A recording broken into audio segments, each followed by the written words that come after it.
Bem-vindo ao Leadercast, o podcast para quem quer saber mais sobre liderança. Apresentação: Luciano Pires. Bom dia, boa tarde, boa noite, bem-vindo, bem-vinda a mais um Leadercast, o podcast que trata de liderança e empreendedorismo com gente que faz acontecer. No programa de hoje trago Diógenes e Michele Cezila, empreendedores brasileiros que se mudam para os Estados Unidos com uma mão na frente e outra atrás e fundam a Top Clean, empreendimento em Baltimore, cumprindo o sonho de milhares de outros brasileiros. Este não é um programa de entrevistas, ele não tem perguntas programadas, não tem roteiro definido, é mais um bate-papo informal com gente que faz acontecer, que vai para lugares onde nem eu nem meu convidado imaginamos, e por isso eu não me limito a fazer perguntas, mas eu dou meus pitacos também. Você está entendendo, hein? Isso aqui não é uma entrevista, é um bate-papo. O Leadercast é lançado por temporadas. Os assinantes da Confraria Café Brasil e do Café Brasil Premium têm acesso imediato à temporada completa, assim que ela é lançada. Os não assinantes receberão os programas gratuitamente, um por semana. Para assinar, acesse cafebrasilpremium.com.br. O Leadercast mantém parceria com a WeWork, um ambiente fantástico com espaços de trabalho privados ou compartilhados que ajudam a criar um mundo onde você pode ter uma vida e não apenas um trabalho. A WeWork é um lugar onde você entra como um indivíduo eu, mas se torna parte de um grande nós. www.weworkbr.com. Muito bem, mais um Leadercast.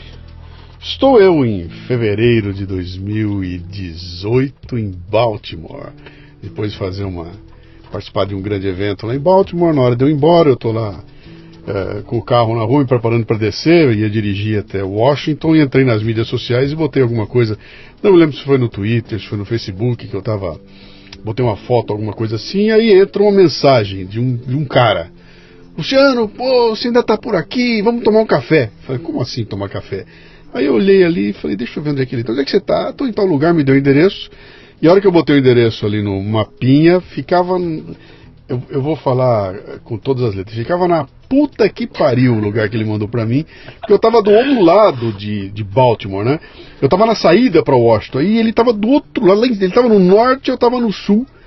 Mas eu olhei e falei, pô, quer saber de uma coisa? Esses negócios são de graça, não. Eu tô indo aí. Peguei, virei o carro, fui e acabei tendo uma surpresa genial. Tomamos um café muito gostoso ali, a gente conversou bastante. E quando eu ouvi um pouquinho da história deles, falei, ó, cara, na primeira chance que vocês forem pro Brasil, quero conversar com vocês. Então aqui estamos, né? Quase um ano depois, 11 meses depois, tenho os dois na minha frente aqui. Vou fazer as perguntas tradicionais, vocês, por favor, caprichem na resposta. Um de cada vez, tá? Eu quero saber seu nome, sua idade e o que é que você faz. Vou começar com as damas, né? Ok. Meu nome é Michele Kafka Cezila. Eu tenho 34 anos e sou enfermeira. Meu nome é Diógenes Cezila, eu tenho 36 anos e sou dono de uma pequena empresa de limpeza de escritórios e casas na região de Baltimore, Maryland. Eita vida. Nasceram onde os dois? Eu nasci aqui em São Paulo. Paulista mesmo? Uhum. De onde? Que lugar? Santa Cecília. Santa Cecília? Uhum. É o centrão ali, né? Aquele é bom. Mas fui criada no sul de Minas, né? E aonde? Em Camanducaia. Camanducaia. É. Também não está muito longe daqui, não. É quase São Paulo, né? É, 1h30. Quase São Paulo. Jorge nasceu onde? Eu nasci em Bragança Paulista e morei lá até os meus 13 anos de idade. E com 13 anos de idade eu mudei para Camanducaia, onde morei até os meus 21. E onde conheci ali se conheceram a querida. É um caso de amor de cidade do interior. Exatamente. Vocês viram meu sotaque?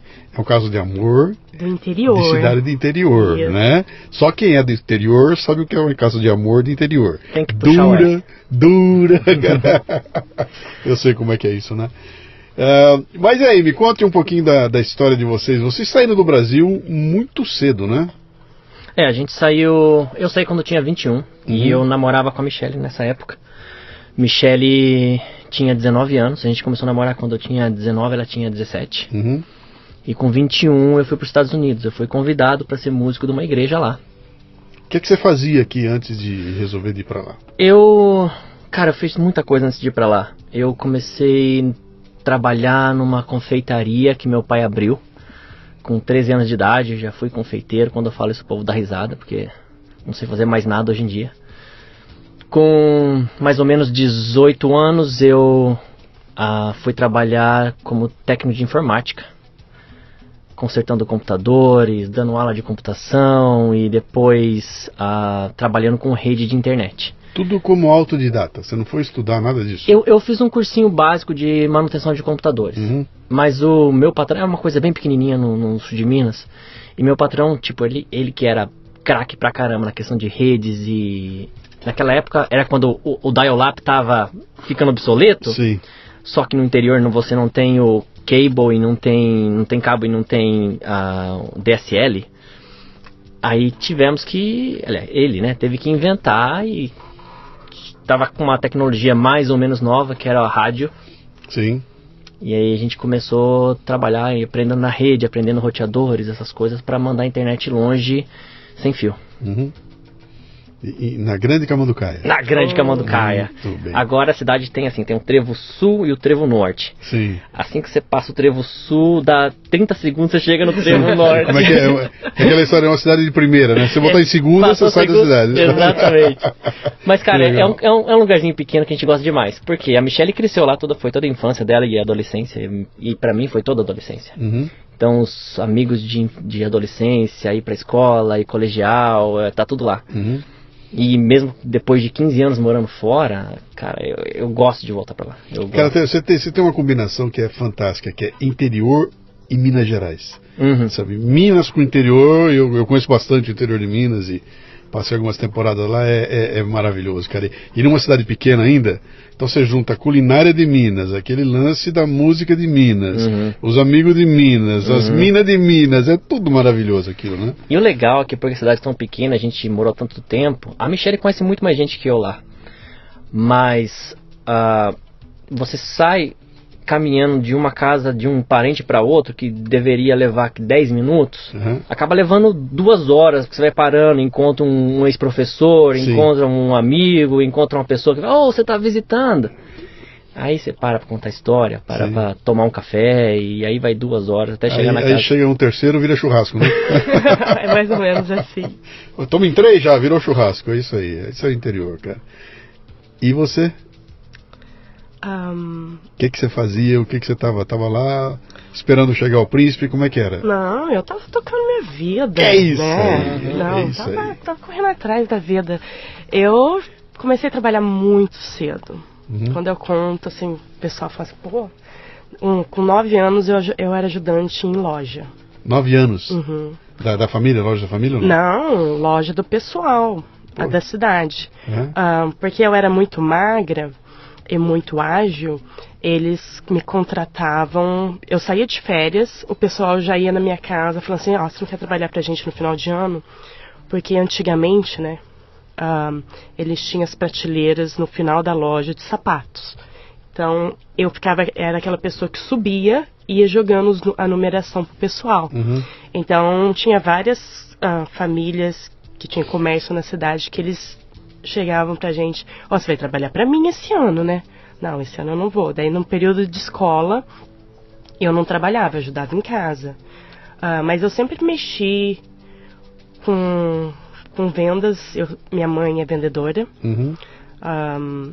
Com 11 anos... com 11 anos... Isso tem uma história legal, pode contar? Mas é pra contar, por favor. Eu pedi dinheiro pra minha mãe. Mãe, eu não gostava de pedir dinheiro porque eu achava que era humilhante.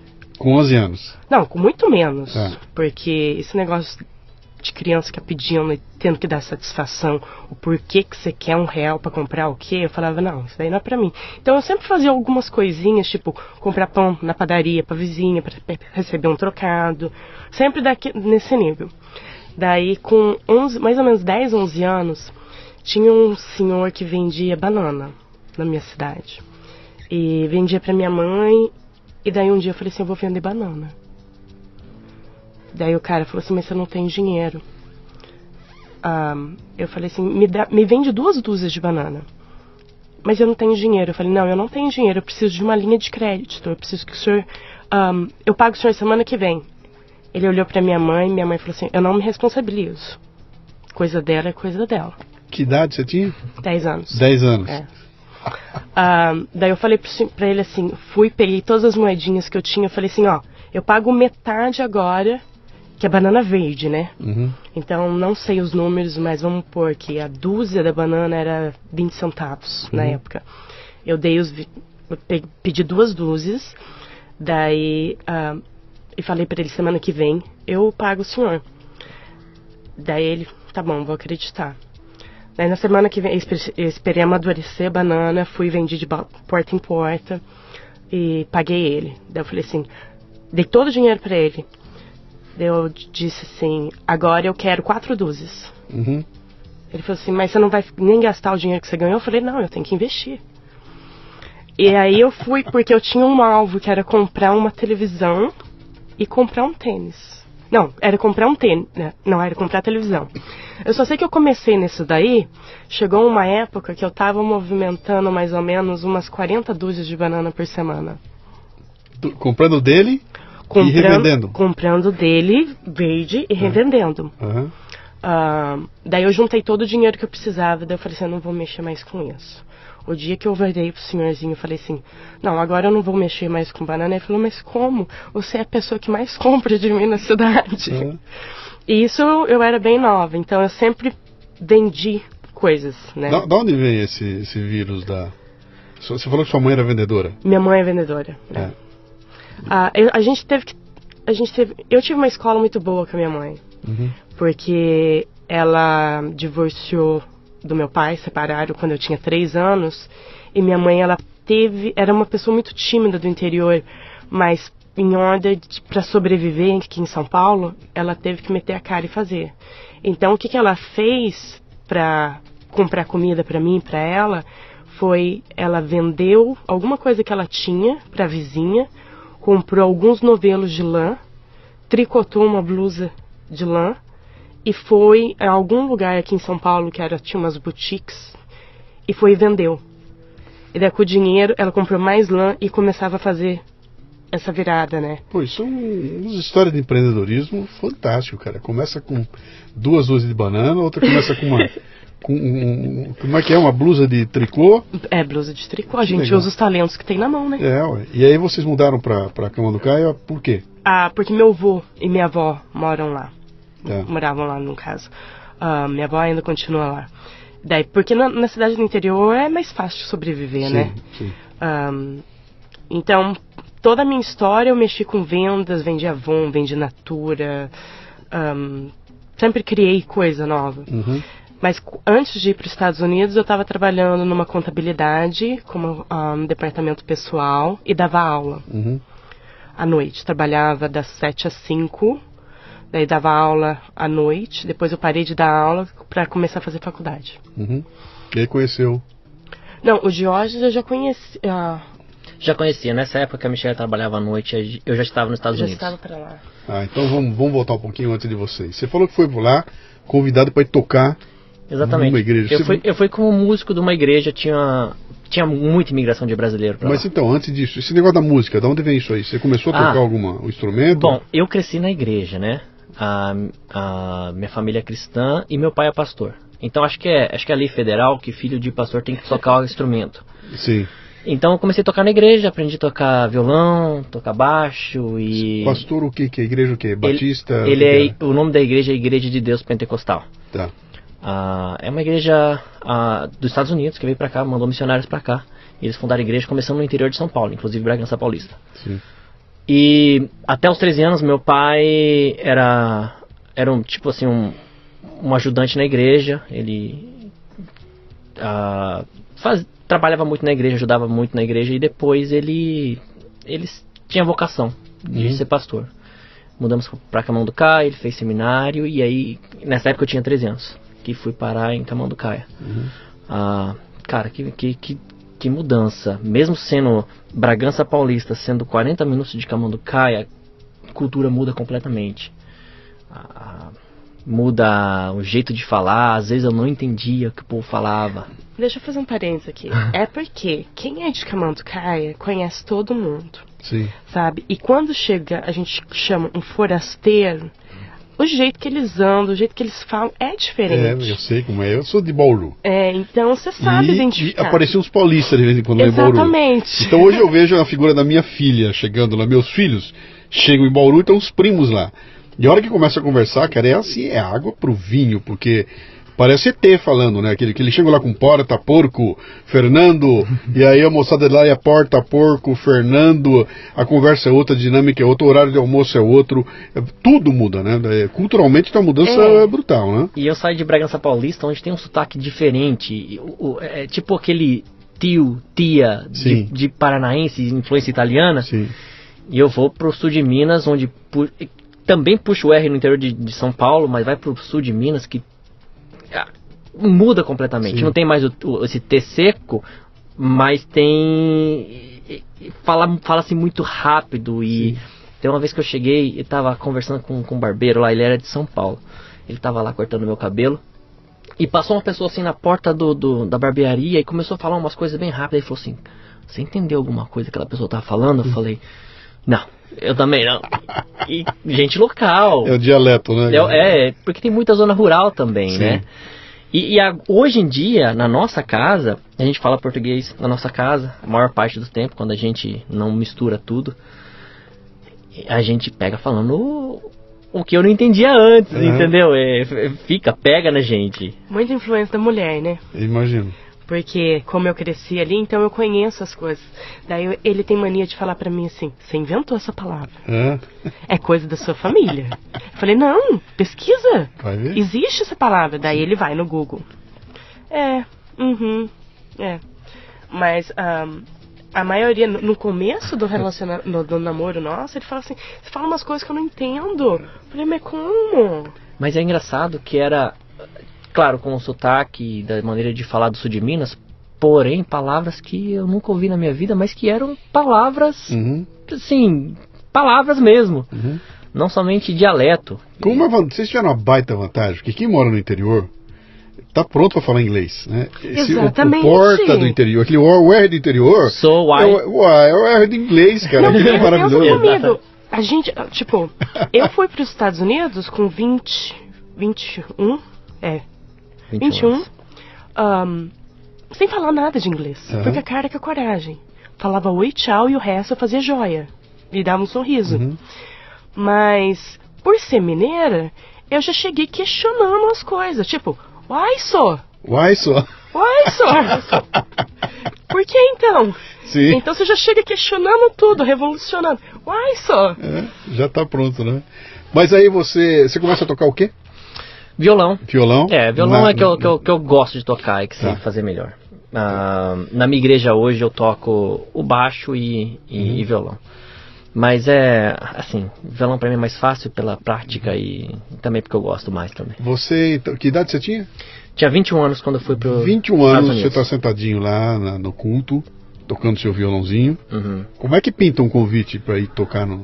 Foi assim, um pastor amigo de meu pai, que eles fizeram seminário juntos, ele tava lá nos Estados Unidos.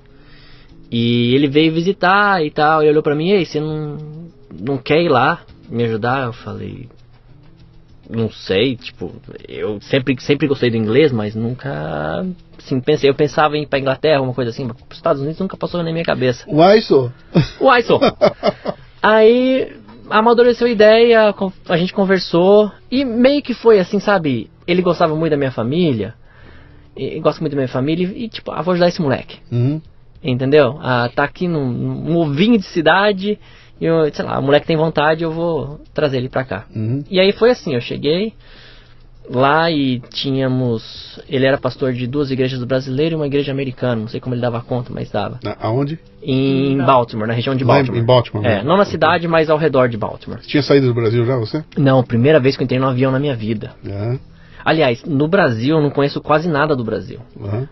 Eu conheço aqui alguma coisa do estado de São Paulo e conheço até Belo Horizonte, ali parou. E hoje em dia eu conheço muito mais estados nos Estados Unidos do que aqui no Brasil. Sim. Mas primeira vez que eu entrei no avião, cheguei lá, eu não tinha nem peso de homem naquela época, eu tinha 53 quilos, cara, eu era muito magro. E foi assim, cara, eu digo que os 6 meses, primeiros 6 meses lá foram os piores 6 meses da minha vida. Nunca tinha ficado longe de família, nunca tinha... Não entendi, eu era um bom aluno na escola de inglês, mas entre uma escola pública ser bom em inglês e você chegar e falar no lugar é outra coisa. Exatamente. E eu não entendia quase nada.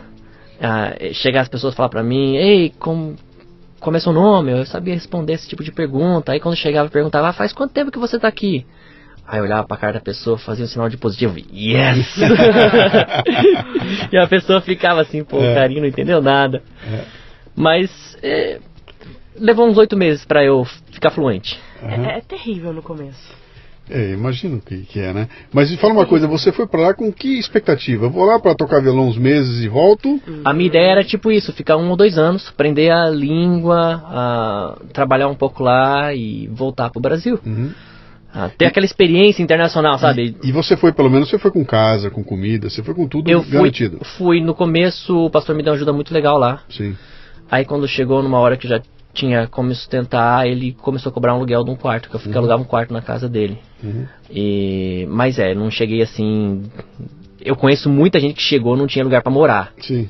Mas esse não foi o meu caso. Eu já tinha uma casa pra ir, gente assim, gente boa pra me... Tem muito brasileiro lá na região que vocês estão? Na região de Washington tem bastante. Tem, Washington é coisa de 45 minutos. Sim. Tem bastante brasileiro lá. Sim. Na nossa região, em Baltimore, tem. Mas não é tão concentrado. E é mais gente que vai para fazer pós-doutorado no Hopkins. É au pairs, que vão lá para cuidar de crianças, né? Que são as babás que querem ter uma experiência internacional e vão... Para quem nos ouviu e não sabe, Hopkins, ele está falando do John Hopkins, né? Que é um complexo... Não é hospital, aquilo já mudou. É um complexo de saúde gigantesco que tem de tudo lá dentro e é mundialmente conhecido como um centro de excelência aí e pesquisas e universidade. Eu acho é uma das melhores do mundo, saúde, se não a melhor. Mas você foi ficando. Foi ficando, e aí de repente eu acho que isso aqui dá pra ganhar dinheiro aqui, dá pra viver aqui, dá pra morar aqui. Quando foi que virou a chavinha? Fazia mais ou menos 1 ano que eu tava lá. E... Qual é o chaveco que você mandava pra ela? Cara, pra ela te esperar? A gente sempre foi muito sério quando a gente começou a namorar. Mesmo com 20 anos, por exemplo, a gente já falava em casamento. E aí eu fui com a ideia de ficar 1 ou 2 anos. Quando eu cheguei lá e vi, pô, aqui as coisas são mais fáceis. Mas espera um pouquinho. Quando você resolveu que ia pra lá, você já estava namorando os dois? Já. Há quanto tempo? Fazia 2 anos. 2 anos. 2 anos. Como é que foi a conversa sua com ela pra dizer, tô indo? É aquela coisa, né, cara, eu não tinha muita coisa pra pegar o visto, não. Primeiro, a única coisa que eu tinha era uma igreja até grande lá me chamando pra ir pra lá. Mas eu era um músico que aprendi sozinho, eu não falava inglês e não tinha nenhum curso teológico na época. Então eu fui, tipo, ignorance is bliss. Então eu não sabia de nada, porque olhando hoje em dia eu não tinha chance nenhuma de pegar o visto.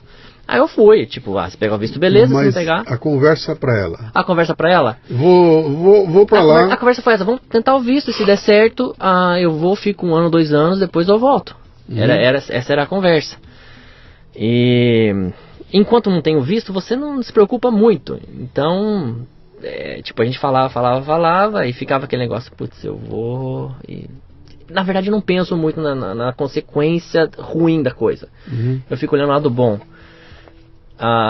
Eu falei que os 6 primeiros meses foram os mais difíceis, né? Claro, meus pais e minha irmã, de ficar longe da cultura, mas a parte mais difícil era ficar longe dela.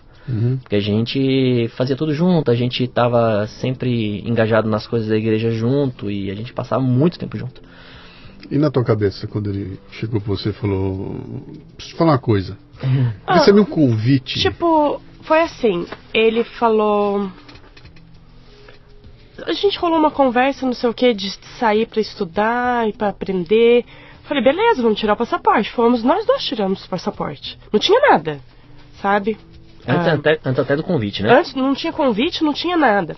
Mas eu sempre fui uma pessoa que eu penso steps ahead, passos para frente, né? Então, por exemplo, eu completei 18 anos, eu tinha todo o meu dinheiro para tirar a carteira de carro e moto. Não tinha carro, não tinha moto. Mas se caso eu precisasse, eu já teria. Então o passaporte foi a mesma coisa. Eu tirei porque caso aparecesse uma oportunidade, eu já tenho. Quando ele falou para mim da notícia, eu falei, beleza, não tenho visto ainda, tá só na possibilidade. Quando ele pegou o visto, daí a casa caiu. Falei, uau, agora ele vai mesmo. Mas também fica naquela coisa, eu tô namorando com ele, se eu falo pra ele, não vai, e caso com esse rapaz, ele pode jogar a vida inteira na minha cara. Eu tive a possibilidade de ir, não fui por causa de você. Sim. Daí eu pensei assim, se eu falo pra ele ir, também tem a possibilidade dele não voltar. Então eu tô numa situação difícil, né? Que idade você tinha? 19. 19 anos. Eu pensei, bom, como a decisão é dele, eu vou incentivar a fazer o que ele quer. Se ele voltar, voltou. Se não voltar, a gente caminha. Foi engraçado quando eu cheguei pra Michele e falei, Michele, eu peguei o visto. Ela, que bom, né? Mas eu desestabilizei por um bom tempo emocionalmente. Foi muito difícil pra mim. Imagino. Foi muito difícil. Até que num ponto, eu falei, a casa caiu mesmo. E daí no segundo ano eu já tava voltando mais na ativa, sabe? Eu tava engrenando mais. Porque no primeiro ano eu falava, não, eu tenho que ir também, eu quero ir também. Corri atrás. E ele falou, não é tempo ainda, vamos devagar e tal. Daí depois que eu, desliguei dessa ideia, falei, tá bom. E daí eu comecei a falar assim, quer saber de uma coisa? Eu vou cuidar de mim. Eu tenho que estar bem comigo mesma, eu tenho que estar bem aonde eu tô. Quando eu comecei a curtir tudo que eu tinha, e tava vivendo intensamente. Eu tava numa das melhores fases da minha vida. Daí ele falou assim, por que você não tenta o visto? Eu falei, tá bom. Tentar o visto? Pensei comigo. Se pegar, pegou. Se não pegar, também tá ótimo. Tô tocando minha vida aqui. E a ideia era assim, olha, se você pegar o visto, beleza, você vem pra cá, a gente casa. E aí você muda de status de visto, porque o meu visto dava a opção pra ela ser dependente do meu visto, depois de casado. Você pegou o teu visto Green Card?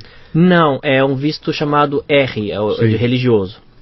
Que depois de um certo tempo você trabalhando nesse visto R, ele te dá a possibilidade de pedir um green card. E eu fui daí a gente viu um jeito de, como eu estava na faculdade, eu fui como intercâmbio pra lá. E e justo na época que eu fui, era aquela época daquela novela América. Não sei se você lembra da Globo, que a menina passava o deserto e ficava pra lá. Eu não assistia a novela, mas a minha cidade de interior, você imagina a notícia. A filha da Roseli tá inventando de ir embora pros Estados Unidos atrás do filho do pastor. E vai cruzar o México. E todo mundo falando pra mim que eu ia ficar parada no deserto do México. E eu tentava explicar pras pessoas, não, eu vou de avião. Eu tenho visto. O meu patrão mesmo na época, ele falava assim, você não chega nos Estados Unidos, não. Aquele lugar não é pra você, não. E eu avisava, falava, mas long story short, né, eu preparei toda a documentação para pegar e o visto de intercâmbio. Não tinha dinheiro para comprovar, não tinha nada, só era o meu, né?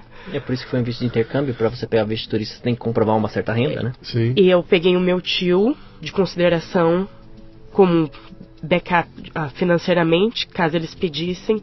E como eu trabalhava em contabilidade, eu era sou boa com papéis. Fiz, uns 2 ou 3 dedos de papel pra provar que eu ia voltar e tal. Eu tô na fila lá do consulado, eu olho pra menina da frente, a menina gritando, cara. Meu pai é médico. Eu tenho dinheiro pra ir. Eu falei, poxa, se o pai dela que é médico, cara, ela tem dinheiro pra ir, acabou comigo. Daí, chegou na minha vez, entreguei tudo no guichê lá. O cara fez 2 perguntas pra mim. O que eu estudava? Eu falei, letras. E o que o meu pai fazia? Eu falei, motorista. Ele falou, paga o teu visto. Luciano, você acredita que eu olhei pro cara e falei assim, pô, mas você não vai pedir nenhum papel? Eu preparei todo esse papelado aqui, você não vai pedir nada? O cara olhou pra minha cara assim, no seu caso, não. Você pode ir. Eu falei, poxa vida. E vai explicar por quê? Vai explicar. Só Deus, né? É. Só Deus. E a menina lá gritando, era o mesmo tipo de visto. Mesma coisa. Daí eu falei assim, mas você tem certeza? A inocência da pessoa, mas você tem certeza? Eu tenho os papéis aqui. Não, moça, vai pagar o teu visto lá. Daí saí e foi embora. Você pegou um visto de intercâmbio sem ter nada lá. Você já tinha... Você encontrou uma escola lá, alguma coisa assim ou não? Não, esse intercâmbio foi até aqui em São Paulo que eu arrumei. Uma empresa de uma empresa daqui de São Paulo, Era pra eu ir... O plano era para eu ir passar 3 meses das minhas férias, dezembro e janeiro, trabalhando no supermercado lá. Mas não falava inglês. Daí, tipo, eles conectam você com o empregador. Sim. E daí eu tive que passar por uma entrevista com o dono do supermercado, mas eu não falava patavinas. Lá? Não, aqui em São Paulo. Eu acho que é no Anhembi que eu fui. Numa feira lá de empregador. Daí o cara olhava pra mim e falou assim, mas ela não fala. Daí eu olhei pra menina e falei assim, mas eu posso ficar junto com você, né? Ela fala bem e ela fala português, a gente se entende, eu vou aprendendo. Falei, você pode traduzir isso daí pro cara? Daí ela traduziu, daí ele tava meio pensativo na outra menina, ela falou assim, então leva as duas. E acabou que chegando lá, eles não deu certo trabalhar no supermercado, eu acabei trabalhando num McDonald's da vida por algum tempo. E aí, cara, de repente desce de um avião, sai o amor da sua vida, e você que estava se virando lá, pô, sozinho eu me viro, se não tiver que tomar banho eu não tomo, se não tiver comida eu não como, eu me viro, e de repente você não estava mais sozinho, cara, tinha uma puta de uma responsabilidade caída no seu colo, porque agora eram 2. E você que a puxou pra lá, né? Pois é, o primeiro passo foi a gente casar, pra mudar o visto dela. E a gente foi e casou no civil, como se fosse no civil, ele vale por tudo, mas é como se fosse no civil. E pra mandar os papéis dela para pegar o visto dela. Vocês casaram no civil lá? A gente casou lá. Fez tudo lá? Fizemos tudo lá. E aí botamos a papelada, mandamos pra imigração. Eles receberam a papelada lá, aprovaram a mudança de status do visto dela como dependente minha. Isso tudo antes dela sair do intercâmbio dela. Quer dizer, em 3 meses. Que ela não podia sair do intercâmbio dela, né? Em 3 meses. Tudo em 3 meses. Isso, ele morava em Baltimore e eu morava em Virgínia, outro estado. Sim. 3 horas de carro de diferença. Não, Virgínia, você estava em Virginia Beach naquela época. 3 horas. Era 5 horas de carro. Oh, yeah. Então ele me pegou no aeroporto e me levou pra Virginia Beach. Era 5 horas de distância. A gente não ficou junto no começo, porque eu tinha que cumprir a minha carga horária no lugar, que senão eles cancelariam o meu visto. Então a gente passa uns perrengues no começo. Bom, então, o que mais tem é a história de brasileiro passando perrengue, né? Eu lembro da minha mulher ela não se conformava. A gente lá em Orlando, num mercado, nós fomos fazer compra lá, fomos comprar carne, e a moça no balcão vendendo carne para nós era uma brasileira que falava inglês mal e porca, muito mal o inglês. Ela estava lá nos 5, 6, 7 anos, chegou lá sem falar absolutamente nada e estava trabalhando lá. Minha mulher olhava e falava, como é que alguém sai com uma mão na frente e outra atrás, sem falar o idioma, e está aqui há 5 anos trabalhando dentro do mercado? Quer dizer, não devia ser um ilegal evidente, né? Devia ter algum esquema que ela montou lá. E continuava sem falar a língua direito, né? Mas lá você não precisa falar inglês mesmo? Mas em Baltimore acho que sim, né? Não, em Baltimore sim. Mas quando você vai pra Flórida, você sobrevive. Sim. Muito. A gente foi pra Fort Lauderdale, né? Eu olhei e falei, gente, isso aqui é Brasil. Todo mundo conversando na rua, em português, com um monte de lugar de comida. Eu falei, uau. O engraçado é que quando a gente tá lá na nossa região, a gente quer ter conversa particular e tá no meio de um monte de gente. É claro que a gente não faz gente pra gente conhecido, que é falta de educação, mas a gente tá numa loja, a gente quer fazer um comentário que só entre nós a gente fala português. Ninguém entende mesmo, né? Então, beleza, não precisa nem falar baixinho. A gente vai lá pro sul da Flórida, qualquer lugar que você vai, tem gente falando português, então essa tática a gente não serve. Não dá pra usar lá, não né? dá.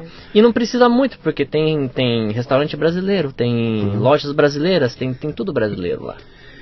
Vocês casam, então, mudou teu status de visto, vai vencer os teus 3 meses lá de...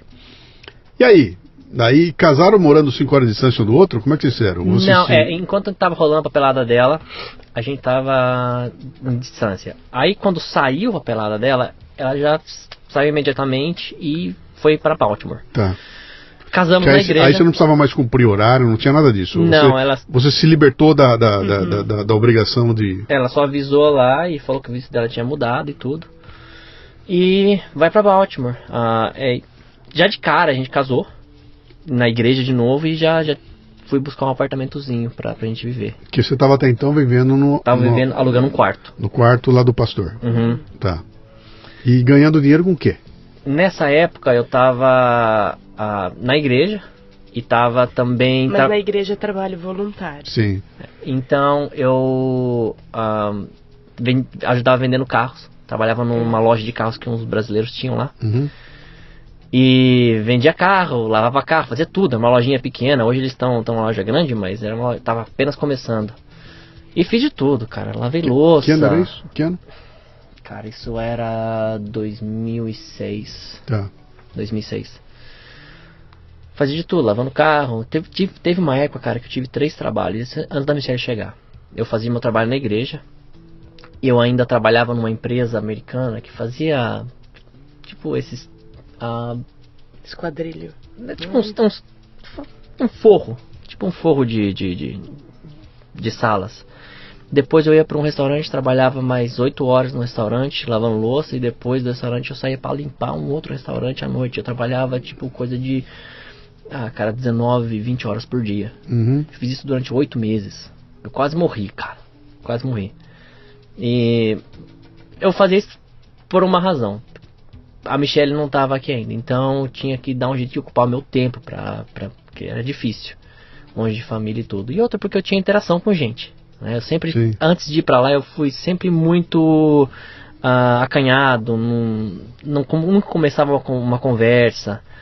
Nesses primeiros 6 meses, eu aprendi o que era solidão, então... você começa a falar com todo mundo que você vê na frente. E foi isso que ajudava o meu inglês. Uhum. E também me tornou uma pessoa diferente. Uma pessoa mais comunicativa e uma pessoa que lida melhor com as pessoas. O que me ajudou no meu negócio depois. Você não tinha voltado pra cá em momento algum? Não. Quanto tempo... Aí quando você reencontrou com ele, vocês não se viam há quanto tempo? 2 anos. 2 anos. 2 anos? Uhum. Cacete. 2 anos. E não era a tecnologia de internet, sim, WhatsApp, não é? essas coisas assim, né? Sim. Era ligação uma vez por semana, conversava. Comprava um negócio chamado calling card. Sim. Um cartãozinho um cartãozinho, comprava, vinha com código, você ligava por número, colocava o seu código e depois dizia, agora você pode ligar pra onde você quiser. Eu usei muito. Sabe como eu sei como eu usei muito isso aí. Muito bem. Estamos os dois juntos, vou procurar uma casinha, um apartamentinho, alguma coisa assim. E na tua cabeça, tenho que me virar. Não, na minha cabeça... Será que tem banana para vender aqui? Será que tem banana? Na minha cabeça, eu falei assim, gente, tô aqui, boa. Daí, eu tinha acabado de chegar e, como eu disse, no começo é muito ruim. Ainda mais eu que não sabia inglês. Eu falei, poxa, o que eu vou fazer? Ligava a televisão, todo em inglês. Não tinha ninguém, porque eu acostumada no Brasil, cidade pequena, conheço todo mundo, converso com todo mundo, aquele, sabe, aquele jeito gostoso de interior. Ninguém na rua, porque lá cada um é na sua, né? Foi uma vez, minha primeira vez que eu fui ao mercado, eu fui comprar 3 coisas. Eu gastei 4 horas no supermercado e trouxe uma para casa, porque eu tinha que abrir o dicionário para ver o que era. No Brasil, geralmente você tem a foto do produto na embalagem, né? E nos Estados Unidos é só o nome. Então, se você vai pela foto, você não acha.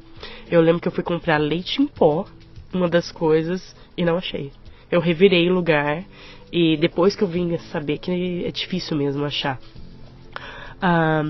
Foi um período de adaptação muito difícil Eu ligava muito pro pessoal do Brasil. Chorava? Não, eu não chorava, porque eu não podia passar insegurança para eles que estavam aqui. Eu falava, não, eu tô com saudade, tal, quero falar português. Mas tem aquele negócio, os Estados Unidos é a terra que o filho chora e a mãe não vê. Você passa uns perrengues, mas você liga e fala assim, não, tá tudo bem, estamos caminhando e tal. É a parte do crescimento como pessoa, né? Então eu ligava para minhas amigas, ligava para minha mãe, pra tia, todo mundo. Só que chegou um ponto, eu falei, pô, eu não posso viver assim. Ele saía para trabalhar 8 da manhã, voltava praticamente 8 da noite. Eu passava o dia inteirinho sozinha. Falei, eu não posso viver aqui. Ou eu vivo nos Estados Unidos, ou eu vivo no Brasil. Se eu for para viver pro Brasil, vamos fechar a casa e vamos embora. Se é para viver aqui, vamos adaptar. Eu lembro que eu levantei, olhei no espelho, falei assim, tô nos Estados Unidos, vamos viver igualzinho americano. Então, a partir de hoje, eu vou aprender essa língua, eu vou comer o que eles comem, eu vou vestir o que eles vestem. Porque na minha cabeça essa comida não presta, porque a comida do Brasil é melhor, porque o sapato do Brasil é mais confortável, a roupa é melhor. Sabe aquela comparação? Sim. Daí, eu fechei a casa, eu andei por volta de 45 minutos a pé para chegar no supermercado, porque nos Estados Unidos, a parte residencial geralmente não fica perto da comercial.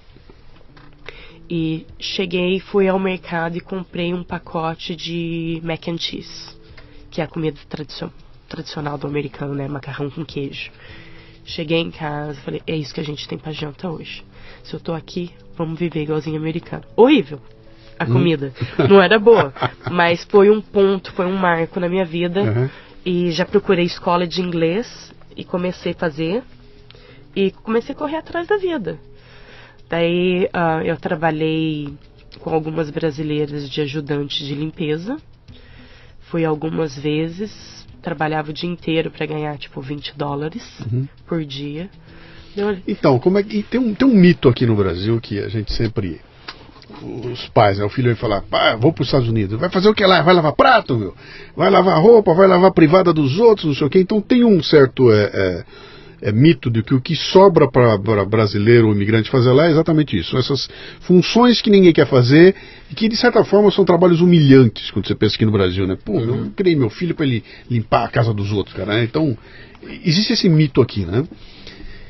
Quando você tá lá, a coisa muda um pouco de figura, porque de repente é o seguinte, cara, eu tenho que sobreviver, e se para sobreviver eu tenho que lavar prato, eu vou lavar prato, e agora a questão é, como é que eu encaro isso que eu vou fazer? Eu posso encarar aquilo como estou lavador de prato a caminho de uma coisa muito melhor, daqui a pouco eu vou deixar isso aqui é um instrumento para eu passar por esse perrengue, portanto eu não vou me sentir humilhado, não vou me sentir rebaixado, nada disso, eu vou encarar e vou para cima, né? Como é que vocês trabalharam isso aí na cabeça? No meu caso, eu comecei limpando com uma mulher, né? $20 pelo dia todo. Daí chegou num ponto que eu falei assim... E o interessante é que eu não conseguia falar inglês, mas eu entendia. E um dia eu percebi ela, brasileira, falando pra dona da casa algumas coisas sobre mim. Esse daí chegou, tal, não sabe falar inglês, não entende nada, então eu trouxe ela aqui. E eu ralando de trabalhar. Daí eu olhei pra ela, e um dia cancelava, outro dia não cancelava. Um dia eu cheguei pro Jorge e falei assim, chega, eu não vou trabalhar pra ajudar ninguém, não.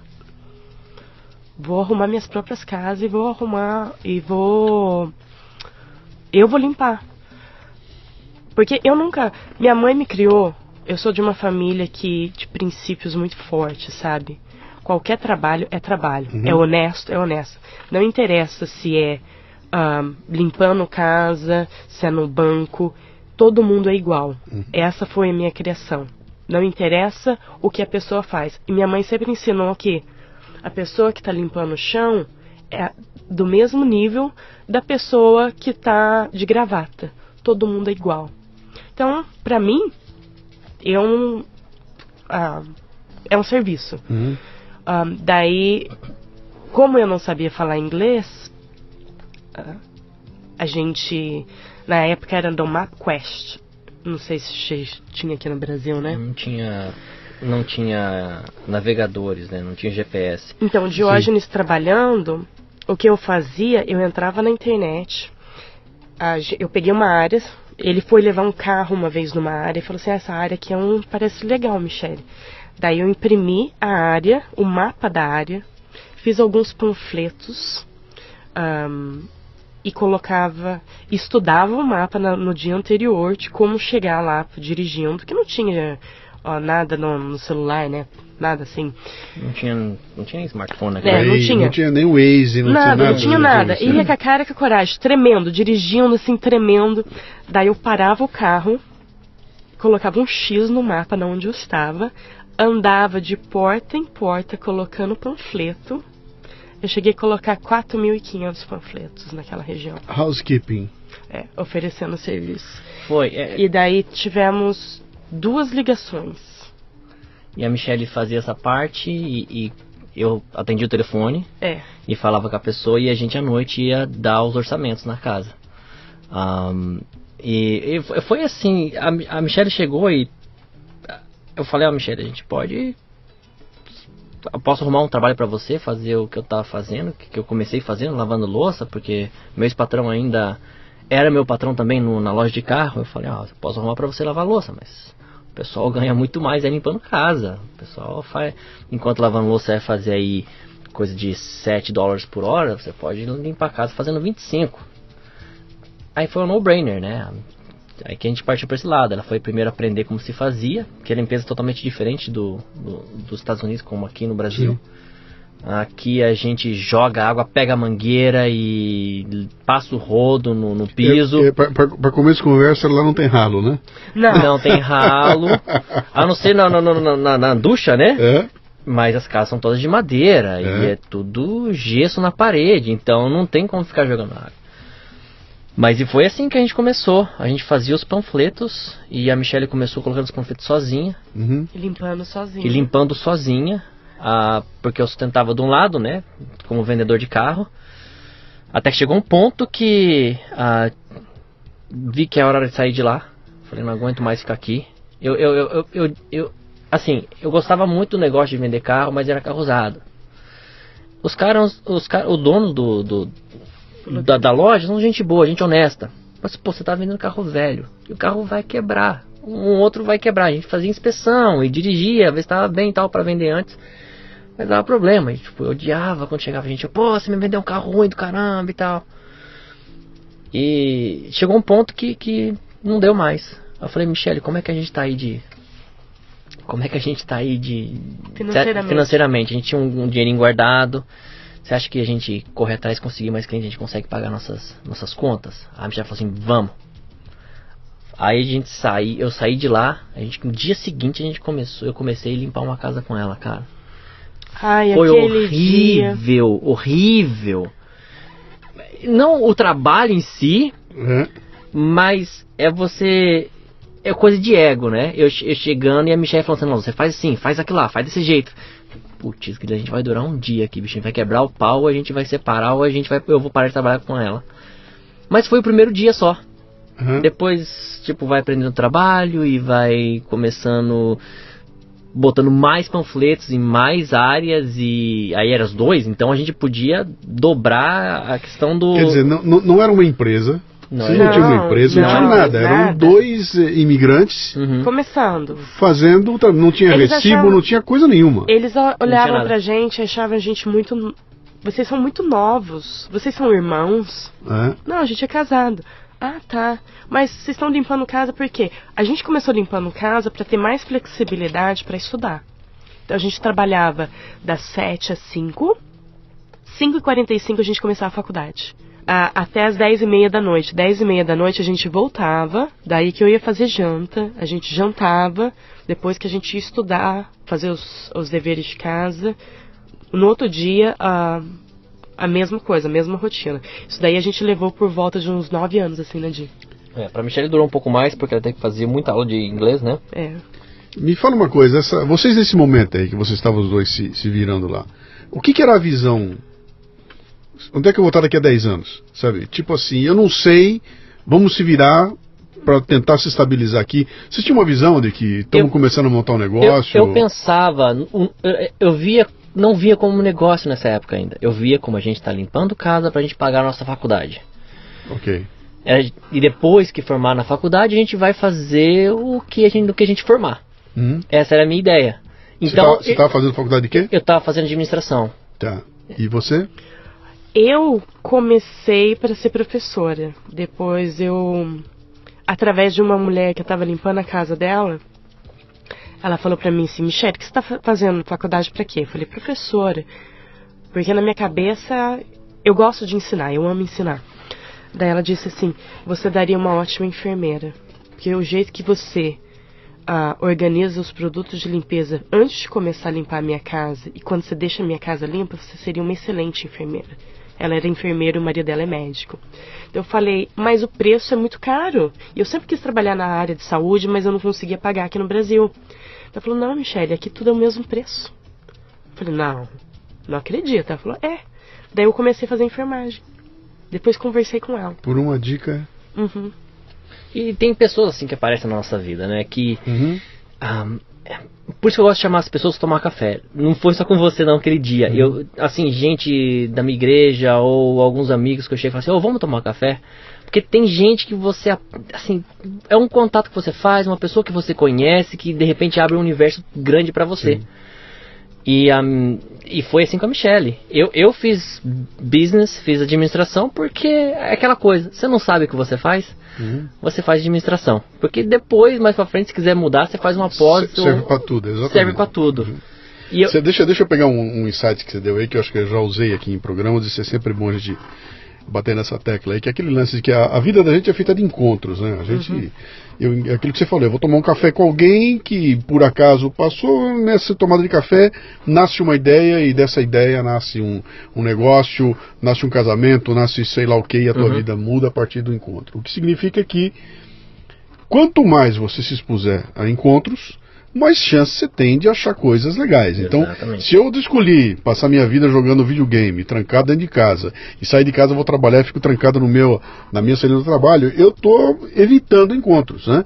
O que significa que eu reduzo barbaramente a minha chance de encontrar coisas legais para acontecer. Então, você vê, você encontrou um amigo do seu pai que te convidou para os Estados Unidos, você encontrou uma mulher que te deu uma dica de fazer enfermagem, e a partir desses pequenos encontros, então, essa ideia, né? Exponha-se a encontros, que dali é que podem nascer as grandes oportunidades. E tem aquela coisa também, se você não perguntar, se você pensar que você vai levar um não, você já levou um não sem perguntar, entendeu? Então, na questão de chamar alguém para trocar uma ideia e perguntar, eu faço isso muito com pessoas com mais experiência que eu. Tem uns caras na igreja que estão se dando muito bem em negócio. Posso te pagar café um dia? Quero aprender um pouco com você. E muita gente fica com vergonha de fazer isso. O cara vai falar e tal. Mas na verdade o pessoal gosta de fazer isso. De você chegar com uma pessoa e falar, posso aprender com você? Acho que o princípio todo é você ter uma mente, um coração voltado, tipo, o que eu posso aprender com essa pessoa? Porque eu já vi muita gente que chega na conversa, ela monopoliza a conversa, porque ela quer tanto se expor, ela quer tanto se vender, se promover, que ela não deixa ninguém mais falar. E ela não escuta, né? E ela não escuta, Então, eu acho que uma conversa legal é um fala, o outro escuta, então todo mundo aprende, ao invés de ficar aquele negócio maçante. Eu acho que talvez a gente tem essa mania de sempre conversar com pessoas mais velhas, e a gente fala assim, e aí, qual é o seu ponto de vista? O que você acha dessa situação? Eu lembro que no começo, como a gente trabalhava junto, as casas que a gente limpava, a gente falava assim, se você tivesse que dar um conselho pra gente, o que você falaria? Não era? Lembra? A gente sempre pedia. Porque a gente era novo, mas a gente sabia que a gente era novo, mas não sabia que precisava. A gente sabia que não precisava passar por coisas que podia aprender através de outros. E esses encontros, esses papos que a gente teve, poxa, a gente conheceu tanta gente legal que acabou mudando a vida da gente. E é um bom exemplo aqui. Eu te chamei um dia para tomar café, eu sou fanzaço do Café Brasil. E naquele dia eu chamei você e hoje a gente tá aqui conversando contigo. Exatamente. Entendeu? Tipo, se eu tivesse, Luciano, sei lá, se o Luciano de repente pode ser chato pra caramba e se eu mandar mensagem pra ele vai ignorar. Se eu não mandasse aquela mensagem, a gente não tava conversando aqui hoje, entendeu? Não tava gastando esse tempo legal aqui. Só um parênteses, você foi companheiro de muitas limpezas com a gente. Caraca, Luciana, a gente ouviu todos os Café Brasil até hoje. Quando casa, eu ouvi no Café Brasil. Que beleza, cara. A gente ficou tão viciado em podcasts que a gente ouvia coisa de 40 por semana. 48. Assim, a maioria em inglês, né? Mas ajudava o tempo a passar muito rápido. E como é um trabalho mecânico, você pode ficar com a mente ocupada com outra coisa, aprendendo outra coisa. Isso que é o legal a gente tava na faxina fisicamente, mas a nossa mente estava sempre trabalhando, sempre aprendendo. Às vezes eu chegava pra ele e eu falava assim, o que você tá escutando? Ele tinha como é que chamava aquele negócio? O iPod. O iPod, naquele coisa do iPod. A gente dava loading. Fazia download de tudo. Colocava do computador pro iPod. E a gente tinha os mesmos. Só que ele escutava um e escutava outro. Eu falava assim, o que você vai escutar hoje? Hoje eu vou escutar Café Brasil. Já escutei ontem. E a gente compartilhava, falava sobre... A gente ouvia muita pregação também, compartilhava o que a gente aprendeu e falava dos insights que a gente pegava e no final acabava virando... Cada um ia pro seu canto, ouvindo a sua podcast, mas no final a gente conversava no caminho de uma casa para outra, ou no caminho para casa, e gerava até conversa. Para quem ficava o dia inteiro junto. Imagine só. Geralmente o esposo vai trabalhar de um lado, a esposa vai pro outro, e no final do dia eles se reúnem. Sim. Né? Só que 8 horas ficaram longe, mas 8 horas estão dormindo. Então eles ficam ali 8 horas, talvez, juntos, quando não tem trânsito. A gente era o dia todo, o tempo todo, cara. Era a única hora que a gente não tava junto, era quando a gente tava na faculdade. Que era aí por 4 horas, o resto era tudo junto. Então, haja assunto para falar, para não ficar enjoado com o outro. E as podcasts foram excelentes nesse sentido. E fala uma coisa para mim, aquilo, em algum momento começou a se desenhar que aquilo que vocês estavam fazendo podia se transformar num negócio?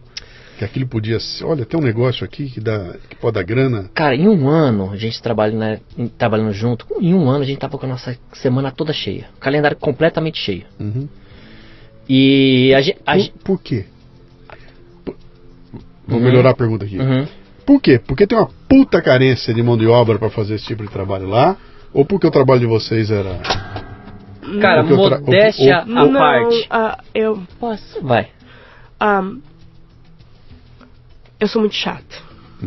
Então, tudo que eu faço, eu gosto de fazer muito bem feito. Então, a gente desenvolveu, técnicas, e eu gosto de sistemas. Então eu desenvolvi sistemas para a gente limpar bem uma casa num tempo aceitável e por um preço bom, né? Então você vende o conjunto, você apresenta o conjunto para a pessoa.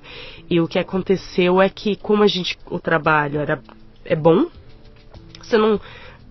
Minha mãe foi uma pessoa muito influente na minha vida. Ela sempre falou assim, ou você faz bem feito ou você não faz. Então, a gente toca assim, sabe?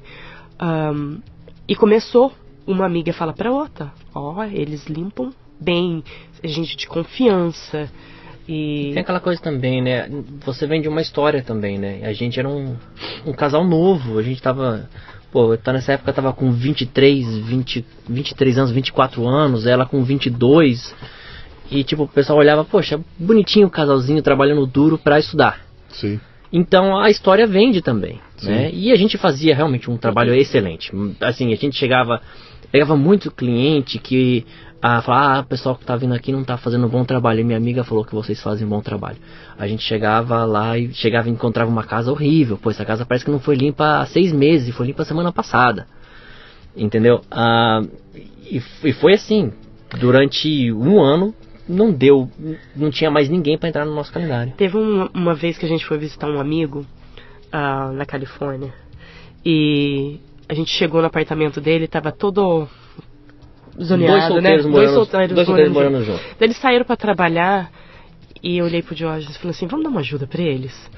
A gente foi, deu uma limpada lá, uma catada e o cara, ele chegou do serviço, ele abriu a porta do apartamento dele, ele olhou, fechou, não é o meu apartamento. Foi. Legal. Então, mas é aquela coisa, pra mim é bom senso, você ir fazer um trabalho bem feito. Eu acho que na questão de serviços também, você tem que ser muito previsível. A pessoa tem que saber a hora que você vai chegar e a hora que você vai sair. E que você não vai faltar. E na tua cabeça, a tua medida de sucesso é essa pessoa te chamar de novo. Exatamente. Eu preciso de repetição. Eu quero um cliente que esteja comigo. Não quero vir fazer uma cagada e esse cara nunca mais me chamar, né? Exatamente, é o que interessa pra gente. Sim. E funciona assim, a pessoa geralmente tem a casa limpa toda semana, ou cada 2 semanas, ou uma vez por mês, ou cada 4 semanas. É assim que funciona. E esses são os melhores clientes, porque você faz um baita de um trabalho na primeira vez, e depois na segunda e em diante fica mais fácil. Dá uma ideia pra mim, pra nós que estamos ouvindo aqui, que a gente não tem a menor ideia. Quanto custa isso? Que a gente tem uma ideia de quanto custa uma diarista no Brasil, como é que funciona no Brasil. Eu acho que aquilo é outra realidade, né? Então, um cara que vai chamar vocês uma vez por semana, é isso? É uma vez por semana? A maioria pede a cada 15 dias. Depende muito do tamanho da casa, tem algumas variáveis. Então, mas entre a cada 15 dias, quando vocês não estão lá, eles estão se virando na casa, eles estão dando uma meia boca a pessoa que mora lá ou não está nem aí? Geralmente não limpa o banheiro. Não limpa o banheiro, dá um tapa na cozinha, mas geralmente não fazem nada. Tá. E uma casa, vamos dizer, uma casa aí, 2 banheiros, com 3 banheiros, 4 quartos, mais ou menos aí, que a pessoa gasta mais ou menos umas 2 horas e meia limpando, custa aí, o que a gente cobra mais ou menos é $140. 2 pessoas, 2 horas e meia, 5 horas de trabalho. $140. Significa que é $280 mês. A pessoa vai gastar para limpar. Vezes 4 dá R$1.200 mês. Exato. R$1.200 reais por mês. É por aí por mês para ter uma limpeza a cada 15 dias. Cara, é outro mundo. Né? É outro esquema. É outro mundo. E não é aquela limpeza que você taca água em tudo, né? Tipo, tem... a gente limpava bem, mas não tem coisa que você não pode fazer, tipo, jogar muita água, não pode, porque vai varar tudo, né? Então é rápido também. E vocês quando chegam lá, chegam com tudo debaixo do braço? Ou a pessoa tem que comprar? Não. No começo a gente pedia para as pessoas comprar do gosto dela. Tá. Depois, num tempo mais, como ficou mais profissionalizado, aí isso... anos adiante, eu falei, não se preocupe com nada, a não ser que você queira que use alguma coisa que você tenha especial, que seja, sei lá, um cheirinho especial, aí a gente vai trazer tudo, não precisa se preocupar com nada. E me fala uma coisa, então você falou, teve uma hora que a gente estava com a agenda completamente tomada, não podia, não dava para crescer mais. Aí vem o crash, né? Então 2008, 2009, a gente perde metade dos nossos clientes. Qual foi a alternativa dos caras? Que se eu não chamo vocês para limpar, eu chamo o quê? Ninguém. Eles ficam com a casa nojenta. Ou se a pessoa resolve limpar, tem muita gente que limpa, que faz um bom trabalho eles mesmos, só empregam a gente porque eles não querem fazer. Mas teve uma cliente uma vez que ela chegou chorando pra gente, olha, eu não posso mais ter vocês limpando minha casa, porque só no dia de hoje meu marido perdeu $70 mil na aposentadoria dele. Que coisa, né, cara? Aí que você fala, pô, sinto muito e tal, espero que recupere logo e a gente tá aqui. Quando você precisar da gente volta. E ela voltou depois, né? Mas levou anos. E a gente perdeu metade dos nossos clientes. Ainda bem que a gente trabalhava num orçamento bem baixo, a gente gastava pouco, né? A gente sempre tentou guardar bastante dinheiro. Então metade dos clientes ainda pagavam nossas contas e a faculdade. E ainda eram só vocês dois? Só, né? Ainda eram só vocês dois. Só nós dois. A mão de obra é vocês, tá? Eu quero saber, quando é que vem a decisão de que você precisa expandir a empresa? Aliás, desculpe, expandir não. Quando é que vem? Eu acho que a primeira decisão é o seguinte: eu vou ter que fazer uma empresa. Não dá mais ficar pessoa física. Não, isso aqui tem que virar pessoa jurídica. Lá é diferente. Você pode trabalhar desse jeito e como se fosse autônomo. Você faz os impostos normal. A única diferença é que a gente não tinha um seguro. E não tinha uma empresa aberta, mas assim, lá é tão fácil você começar seu próprio negócio que você não exatamente precisa abrir uma empresa de cara. Não é tão burocrático quanto aqui. Sim. Então, tem essa facilidade. Quando eu fazia o nosso imposto de renda, a gente falava assim, de onde que vinha o nosso dinheiro? Limpeza. E é totalmente aceitável. Entendeu? Mas a questão de de quando a gente resolveu tratar isso como negócio, até certo ponto a gente era dono do nosso trabalho. Né? Sim. O que era muito melhor do que ser empregado. Eu vejo assim, tem gente que fica com medo de arriscar, abrir o próprio negócio dele, porque fala, não, é muito risco e tal, vamos falhar. Eu vejo de uma maneira diferente. Eu vejo se você tem um patrão só, você tem um cliente só a servir. Se você tem vários clientes, você perde um, beleza, bola pra frente, eu consegui outro. Eu acho que o risco é muito menor para quem tem vários patrões do que para quem tem um só. Tem prós e contras, né? É aquela velha história, tem risco nas duas pontas, né? E é uma questão de você se adaptar. Tem gente que não tem jeito, cara, que não vai conseguir jamais encarar a responsa de ter o próprio negócio, de contratar gente, cuidar de toda a parte burocrática, tudo que aqui no Brasil isso aqui é um perrengue desgraçado. Eu imagino que lá complicado. É muito mais simples, né? Muito. E outra, também tem a parte que acho que a pessoa ter o próprio negócio é fácil, ter vida fácil, não é? É vida, você tem que dedicar, né? Sim. Você tem que trabalhar. Tudo na vida você tem que correr atrás. Então, no caso, você trabalha, você tem que fazer contato com o cliente, você tem toda uma dinâmica atrás. E tem muita gente que não pensa nesses detalhes por trás dos bastidores. Ele só olha, faz isso de grana, mas não vê o quanto de trabalho que é envolvido para fazer isso daí de grana. Quando vem a decisão de que preciso expandir, preciso transformar isso aqui num negócio, vem antes ou depois de você se formar em enfermaria? Foi antes. Um pouco antes. Foi, na verdade aconteceu. Porque a gente tava planejando a Michelle ficar grávida da nossa primeira criança uns 6 meses depois de quando ela exatamente ficou, porque ela tava na escola ainda. Então a Michelle ia pra escola de barrigão e tal. E chegou num ponto que ela tava grávida, ela falou assim, olha, Michelle, não dá mais pra você continuar. Eu trabalhei limpando casa. Eu trabalhei limpando casa até os 7 meses. Aí eu peguei e falei assim, né, foi até engraçado. Michelle, se você não sair, cara... E o medo dela não sair é... Será que alguém vai fazer o mesmo trabalho que a gente faz? Tem um nome, tem uma... Tipo, a gente pode perder cliente se não fazer um bom trabalho. Ela falou assim, não vou sair não. Vai sair sim. Não vou sair não. Então eu vou mandar você embora. Vou despedir você. Ela olha pra mim e falou, vou despedir você também. E chegou num ponto que teve que contratar alguém. Que foi quando a gente contratou a primeira pessoa, que foi minha ajudante nesse caso. Enquanto a Michelle tava estudando pra caramba e ainda grávida aí de, tipo... Acho que você tava com 5, 6 meses quando você parou definitivamente. Eu trabalhei até os 7. Você já tinha uma empresa? Se eu quisesse, eu ligava para onde? Eu ligava para Diógenes e Michelle? É isso? Era isso, exatamente isso. Aí nesse ponto, quando você começa a empregar gente, eu falei, não, eu preciso me proteger e preciso dar uma garantia a mais para meus clientes. Né? E foi mais ou menos na época que eu estava me formando na universidade. Michelle estava grávida de 6 meses quando eu graduei. E foi assim... Eu dentro de mim eu tava pensando, falei, caramba, bicho, eu mudei de administração para uma coisa, chamava International Business, tipo um comércio exterior, uma coisa assim.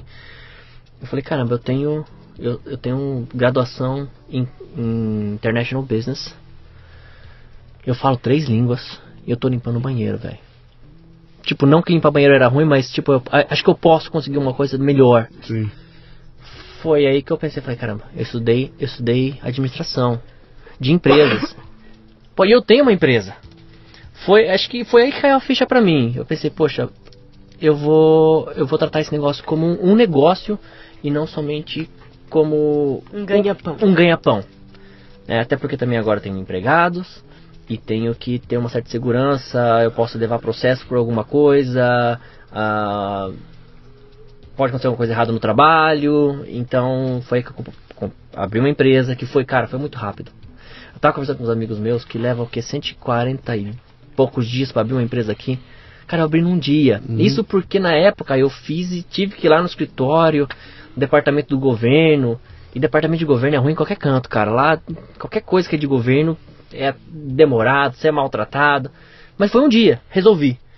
Esses dias, uns amigos meus estávamos abrindo um negócio. A gente está começando uma parceria lá, eu e mais 3.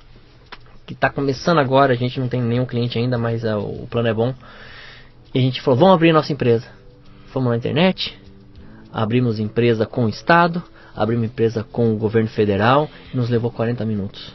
Pela internet. Pela internet. Você não precisou sair de casa para ir no Pela cartório, internet. carimbar porra nenhuma. Aí, cara, eu fui e falei pra eles, escuta, isso aqui que a gente fez agora, nesses 40 minutos aqui nessa reunião, levaria pra gente, no Brasil, 100 e cacetada dia pra fazer. Ele falou, não, é exatamente isso. E a burocracia quando é pra fechar, então. Isso, não me conta isso, tá? Eu tive que fechar uma empresa e levou 6 anos, tá? 6 anos pra eu fechar, pra conseguir fechar. Trocou assim de contador 4, 5 vezes porque foi um inferno.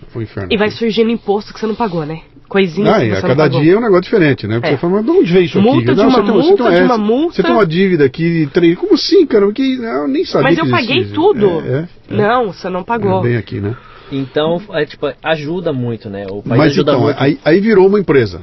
Virou uma empresa com empregados. Com empregados. E aí você teve que cuidar do outro lado, que você não tinha preocupação até então, que era quem é que eu vou achar, vou ter que selecionar, vou ter que pegar. Você foi buscar o quê? Brasileiros chegando lá na mesma situação? A primeira que apareceu foi uma mexicana para trabalhar com a gente. Muito assim, gente boa, muito trabalhadora. E é engraçado, quando você contrata uma pessoa, eu acho que negócio é muito bom senso. Você quer pessoas boas, você tem que pagar um pouco melhor e você tem que tratar a pessoa bem. Então um espalha pro outro e já fala assim, quando você precisar de alguém, eu já tenho a certa pessoa para você. Então todos os meus funcionários hoje são latinos, centro-americanos. O visto naquela época, que visto era? Ainda era o R? Não, nessa época a gente já estava de green card. Você já estava de green card? E o green card veio a partir do visto R? Do visto R, tá. Exatamente. Aí depois do visto da cidadania.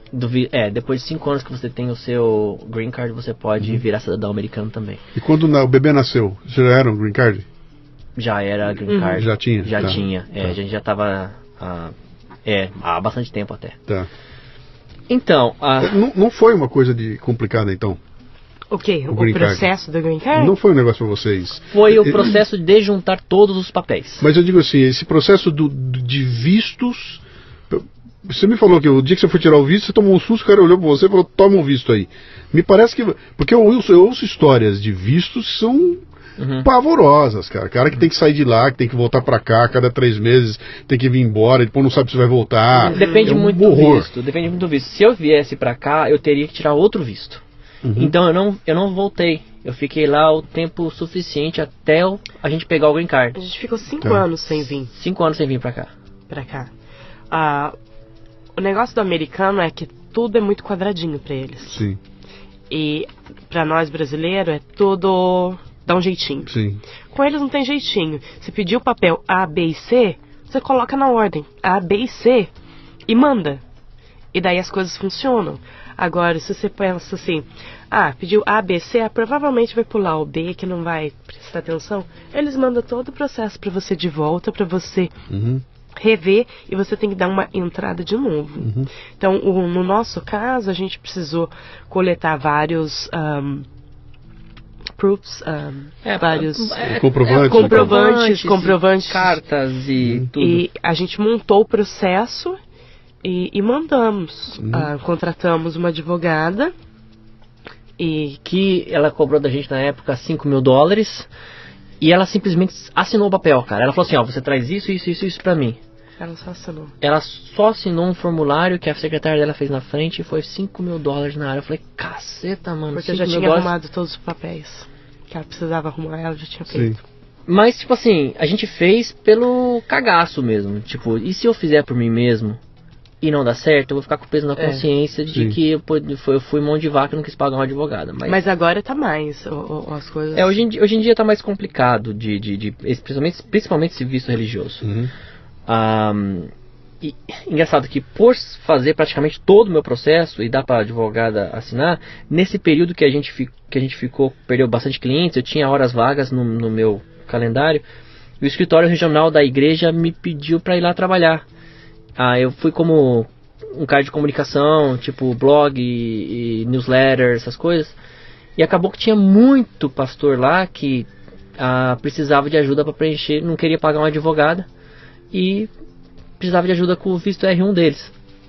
Você virou especialista? Eu virei especialista em R1. Eu acho que ele já tirou mais de uns... Até hoje eu ajudei, se for colocar entre pastores e famílias, mais de 30 green cards que eu já ele fiz. Pegou. Pô, que legal. E engraçado que é uma coisa que para advogado não dá dinheiro, entendeu? Em vez de pegar um processo aqui que vai te dar $5 mil, ele vai colocar o tempo dele trabalhando num processo que, vai dar 10 mil, 15 mil, né? Então não tem especialista nisso. Aí eu acabei me especializando nisso, e sempre quando tem alguém que tá precisando, última vez foi uma menina da minha igreja, uma sul-africana, que... contrataram um advogado, o advogado fez uma cagada tão grande no processo e foi negado o processo dela. Me chamaram, eu falei, olha, tá tudo errado, hein, vai ter que começar tudo de novo. Fizeram um processo de novo, aí ela pegou o visto dela. Mas, tipo assim, E todo mundo acha na igreja que ele é advogado. Eu acho que é advogado. Olha pra ele, acho que é faz uma advogado. grana lá, um advogado que fez o meu contrato de terceirização pros meus funcionários, a hora dele é $450 por hora. Ele foi camarada comigo que ele me cobrou por 2 horas só. Sim. Entendeu? Mas Pra bater um contrato. Pra bater um contrato. Advogado é um business nos Estados Unidos, uma coisa doida lá, né? E tipo assim... Aqui também mas não há cultura que existe, porque lá é advogado pra qualquer... Exato. Você escorregou numa casca de banana na rua, tem 4 advogados à tua porta, e diz o seguinte, vamos ganhar $1 milhão aí, né? E as famosas histórias que a pessoa vai no McDonald's, pega um copo de café, coloca na boca, queimou na boca e processou o McDonald's e ganhou no McDonald's. Mas tipo, o café é quente, né? Mas vamos lá, vamos voltar no teu negócio. Você então monta a empresa, ela vai estar se preparando para teu bebê, você bota um ajudante, a empresa começa a crescer e foi nesse ponto, você já tinha decidido que esse seria o teu business? Tipo assim, aqui eu vou fazer o negócio crescer, isso aqui vai ser meu business. Sozinho, sem sócio, ela é sua sócia? Ela era minha sócia. A Michelle é, tipo assim, uma parada boa pra ela, porque ela não põe muito tempo na empresa, mas ela recebe os dividendos, né? Que é 50-50, tipo, mulher esperta. E ela trabalha... Com licença, vamos reformular. Vai sair, faz isso aqui. Não é que... No momento, eu estou cuidando de outro departamento. Nós estamos terceirizando as coisas. Ele está cuidando da área da empresa e eu estou cuidando das crianças. Tudo está dentro da casa. Que já são quantas? 3. Então teve um investimento de começo, né? Sim. Então você investe e depois você tem a colheita no futuro. É engraçado que sabe, na assinatura do e-mail dela, ela colocou COO of Happy Cecila's Kids.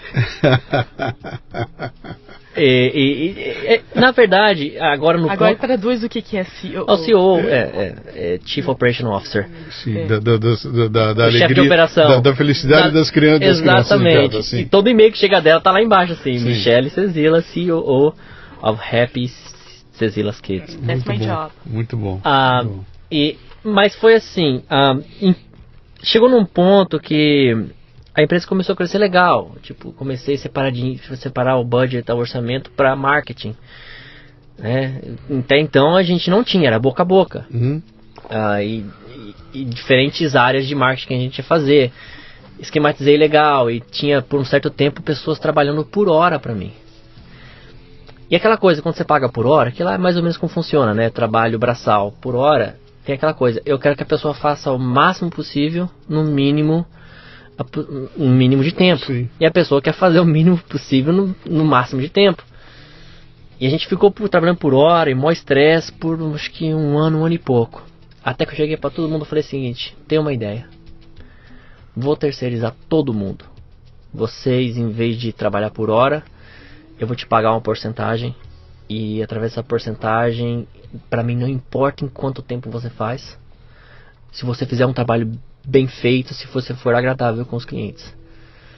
Aí a pessoa fala, não sei. Até falei, vamos fazer um teste de 1 mês? Vamos.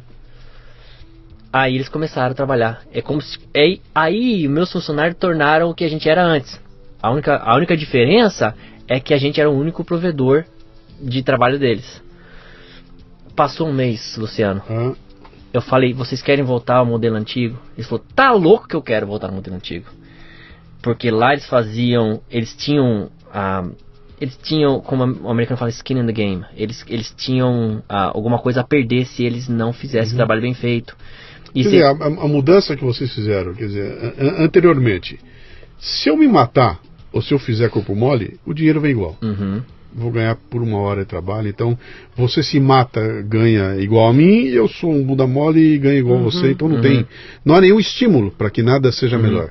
Na segunda, você bota o seguinte, quanto mais você performar, mais você ganha. Mas você ganha. E pra mim não importa em quanto tempo você faz. Se você quer trabalhar rápido, tem gente que é rápido, tem gente que trabalha muito rápido, outros são mais devagar. E se você tem uma casa que agora vocês fazem 3 horas, se você quiser fazer em 2 horas, 2 horas e meia, e fizer um trabalho bem feito e nunca receber reclamação e eu checar o seu trabalho e tá bem feito, pra mim não importa. Você pode limpar até um cliente a mais no dia e você ganha muito mais dinheiro. O pessoal não quis voltar de jeito nenhum. Então, com a terceirização, de repente, se fosse colocar no papel, no final de tudo que eles estavam ganhando aí $12 por hora, no final de tudo eles estavam ganhando aí 17, 18, às vezes 19, 20 por hora trabalhando. Então, e outra coisa, as leis para você fazer o seu imposto de renda lá favorecem muito quem é um empreendedor. Os descontos que eu posso ter como empreendedor são muito maiores que como empregado. Quando na hora que eu vou lá, coloco o valor que eu recebi e vai deduzindo para quem é um empreendedor, tem seu próprio negocinho, você pode deduzir tanta coisa. Até o ano passado, agora esse ano não pode mais.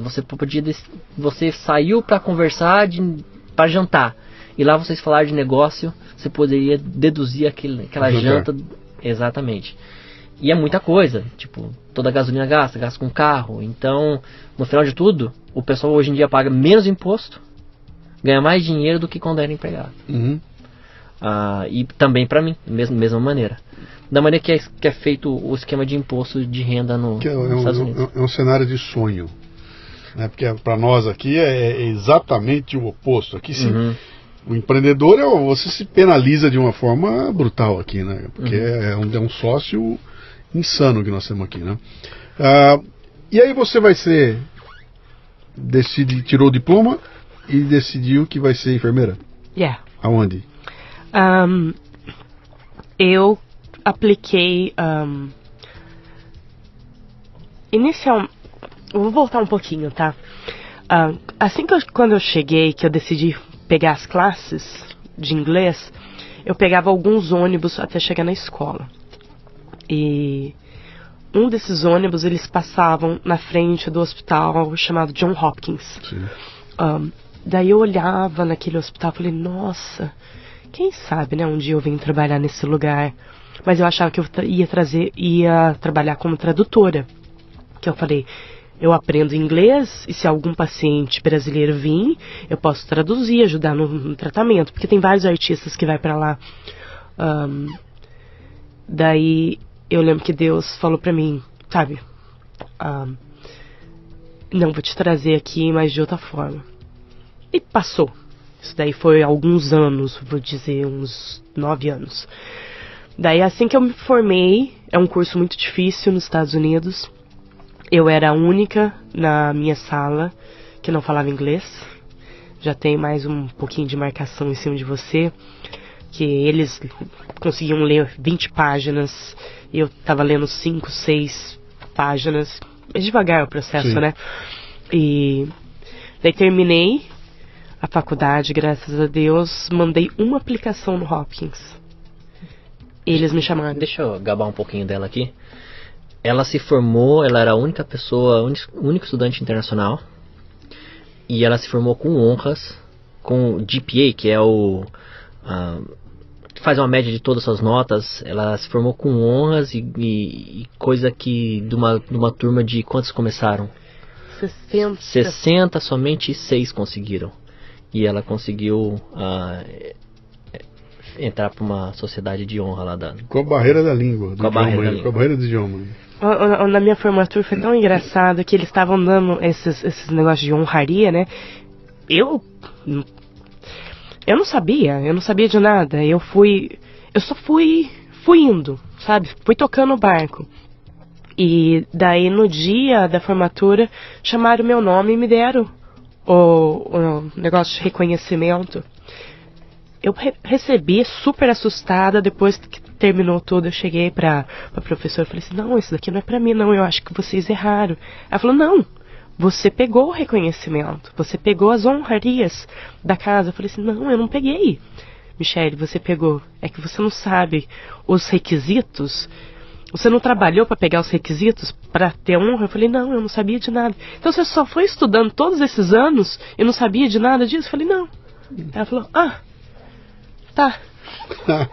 e eu fiquei com isso daí, né?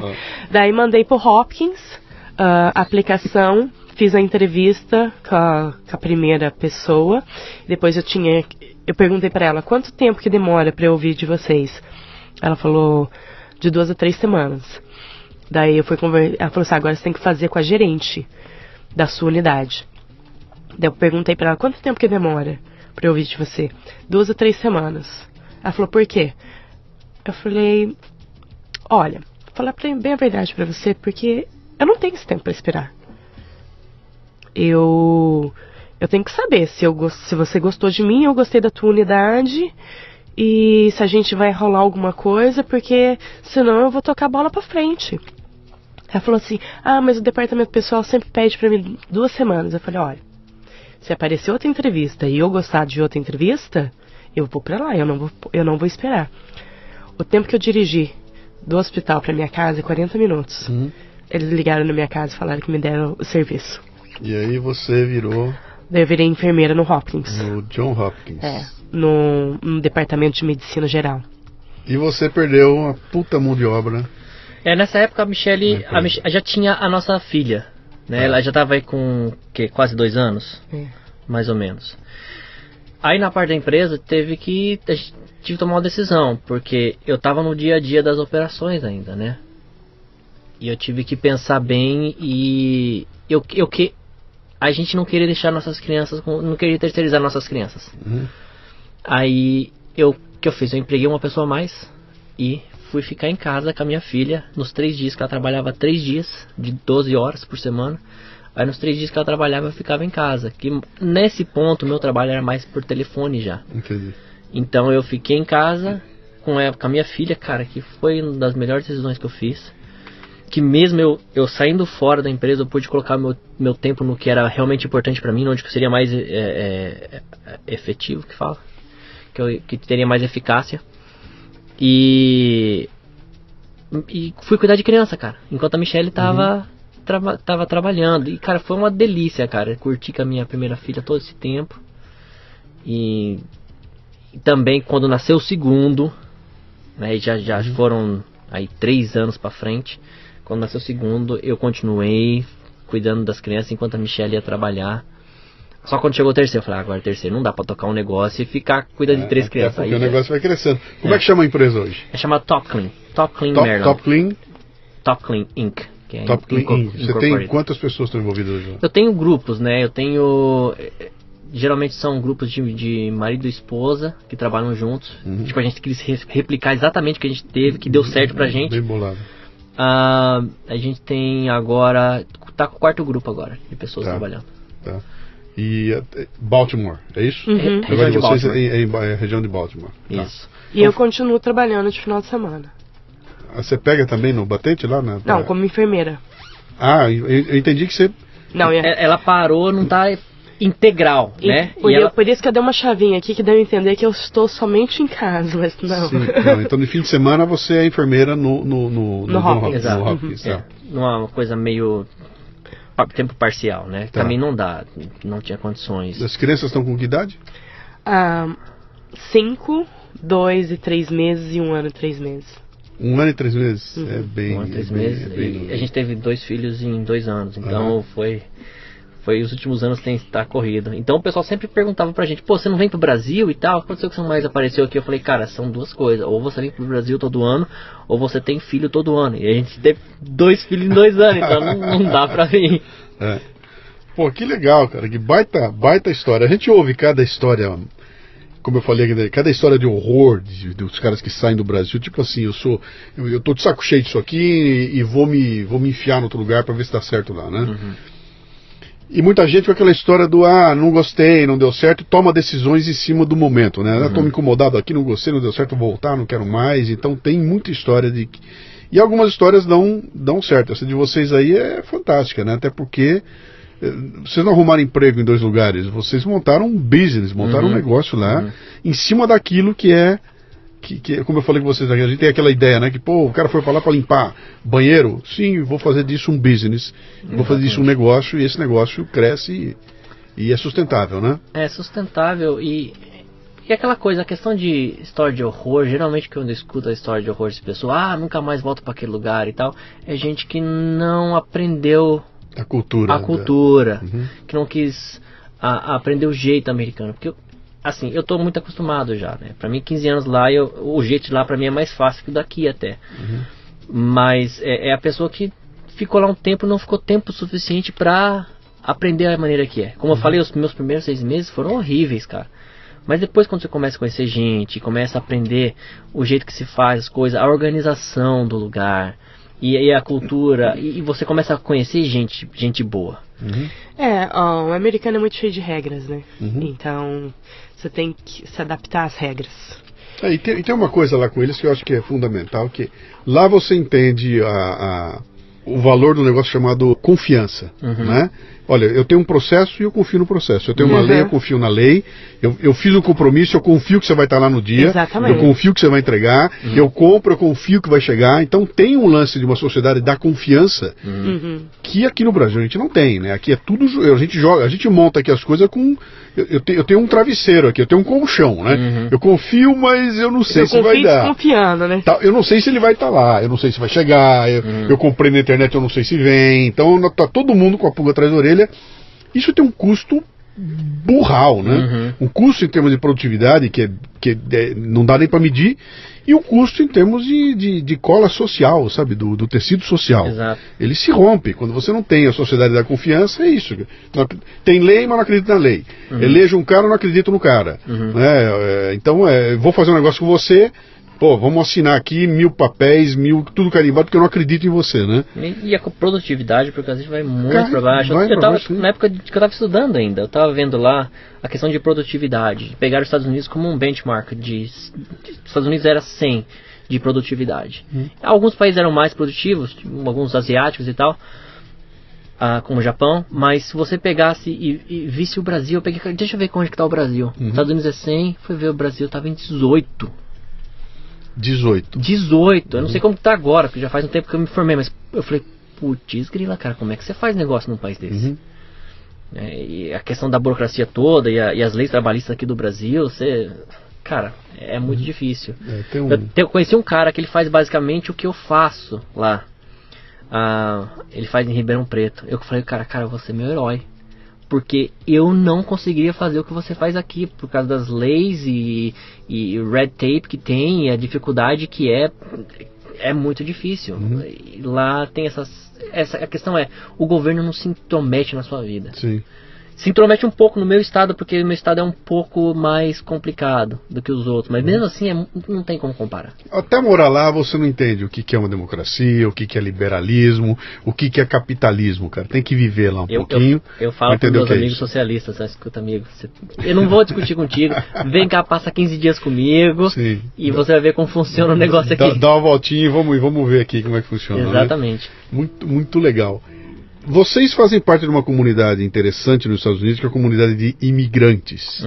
No momento em que imigração está na hora só se fala nisso, né? Só se fala do muro no México, só se fala daquela discussão dos imigrantes, etc e tal.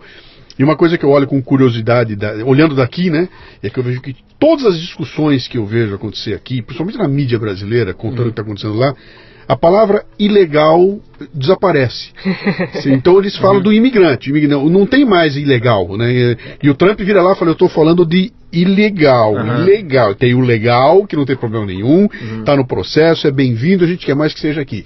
E tem o ilegal, que é um problema. Né? E aqui os pessoal tira o ilegal e fica imigrante e trata como se fosse a mesma coisa, né?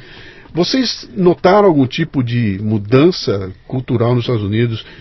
Vê algum tipo de pressão? Vocês, na comunidade que vocês vivem, houve algum impacto? Nenhuma. É interessante como é que eles caem matando o Trump, tanto lá quanto aqui, né? E a maioria das coisas que ele fala, Obama já falou, só que nunca ninguém caiu em cima dele. E o Bush e o Clinton falaram a mesma coisa, mas porque o Trump o pessoal cai matando em cima. Até na região de Washington lá, tinha muito mais, você ouvia muito mais falar de deportação, lembra? Sim. Em governos anteriores. Em governos anteriores que agora. Eu diria uns 8 anos atrás, eles chegavam, batiam num lugar que tinha bastante imigrante, que geralmente eles querem morar tudo junto. E ali eles abaixavam no prédio e levavam todo mundo. Então, e o comentário era, a deportação tá baixando, não abre a porta. Mas o Trump a gente quase não ouve. O que acontece é o seguinte, né? Nenhum presidente deportou mais do que Obama, em números. E eu tava ouvindo o discurso do Trump esses dias, que eles estão negociando, né, o orçamento do ano, que tá tudo parado, entre aspas, né, porque tudo funciona.